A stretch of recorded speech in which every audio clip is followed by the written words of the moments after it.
একটা ছেলে খুব সাদাসিধে ছিল। সে একটা দোকানে চাকরি করত। ছেলেটির বেতন ছিল মাত্র 5,000 টাকা। ছেলেটির দোকানের সামনে দিয়ে প্রতিদিন একটা মেয়ে কলেজে যেত। মেয়েটি ছিল পর্দাশীল, যদিও তার মুখটা প্রায় খোলা থাকতো। একদিন হঠাৎ ছেলেটির নজর পড়লো মেয়েটির দিকে। এভাবে বেশ কয়েকদিন যাওয়ার পর মেয়েটি বুঝতে পারলো ছেলেটি তাকে লক্ষ্য করে।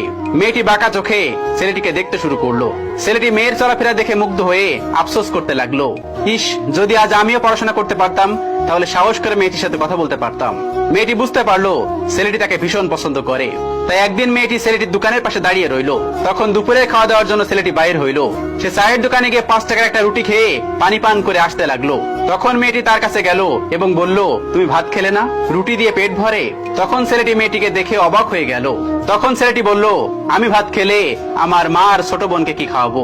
মেয়েটি শিক্ষিত, তাই অল্পতেই বুঝে গেল। তখন সে হাত ধরে বলতে লাগলো, তাহলে তুমি যে আমাকে পছন্দ করো, আমাকে কি খাওয়াবে?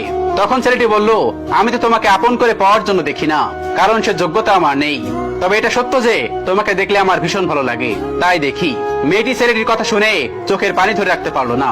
সে বুঝে গেল ছেলেটির চরিত্র ও ভাবনা সুন্দর। সেদিন মেয়েটি চলে গেল। রাত্রিবেলায় মেয়েটি অসুস্থ হয়ে পড়ে। পরে তাকে ডাক্তারের কাছে নিয়ে আসা হয়। বলা হলো তার 2টাই কিডনি নষ্ট। তখন মেয়ের বাবা ফোন করে তার বন্ধুর ছেলেকে, যার সাথে বিয়ে দেওয়ার জন্য সে পাগল। কিন্তু মেয়েটি তার বাবার পছন্দের ছেলেকে বিয়ে করতে রাজি না, কারণ ছেলেটির টাকা থাকলেও তার চরিত্র খারাপ, সে লোভী। এদিকে মেয়েটির কোনো লোভ ছিল না।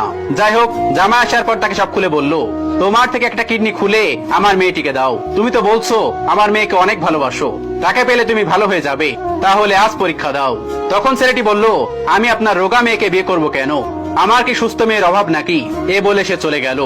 বাবা তখন কেঁদে কেঁদে তার মেয়ের কাছে সব খুলে বলল। মেয়েটি বলল, বাবা তুমি কেঁদো না, একটা পথ এখনো আছে। তুমি এক কাজ করো, আমাদের সামনের মোড়ে একটা গ্যারেজ আছে না, সেখানে তুমি যাও, যে তাইব নামের একটা ছেলে আছে তাকে নিয়ে এসো। আমার কথা বলে তখন বাবা চলে গেল এবং ছেলেটিকে সাথে করে নিয়ে আসলো। মেয়েটিকে দেখে ছেলেটির চোখ ভিজে পানি পড়তে লাগলো, কারণ মেয়ের বাবা তাকে সব খুলে বলেছে। তখন ছেলেটিকে মেয়েটি বলল, তুমি আমাকে একটা কিডনি দেবে? ছেলেটি বলল, কিডনি দেওয়ার জন্যই আমি এসেছি। মেয়েটি তখন বলল, তুমি কি চাও? ছেলেটি বলল, তুমি সুস্থ হয়ে আবার আমার দোকানের সামনে দিয়ে যাবে, আর দূর থেকে আমি তোমাকে তাকিয়ে দেখবো, এই অনুমতিটুকুই চাই। এই কথাগুলো শুনে মেয়েটি ও তার বাবা তাদের চোখের পানি ধরে রাখতে পারলো না। অবশেষে মেয়েটি বিছানা থেকে নেমে ছেলেটির 2 পা জড়িয়ে ধরে বলল, এ জীবনে তোমার থেকে আমাকে মৃত্যু আলাদা করতে পারবে আর কেউ না। তারপর মেয়েটি বলল, আমার কোনো কিডনি নষ্ট হয়নি, এসব ছিল আমার সাজানো নাটক। আমি যা ভেবেছিলাম তাই হয়েছে। আমি তোমাকে দেখে ভেবেছিলাম তুমি আমার একমাত্র যোগ্য। গল্পের শিক্ষা, গরিবদের হয়তো প্রচুর টাকা থাকে না,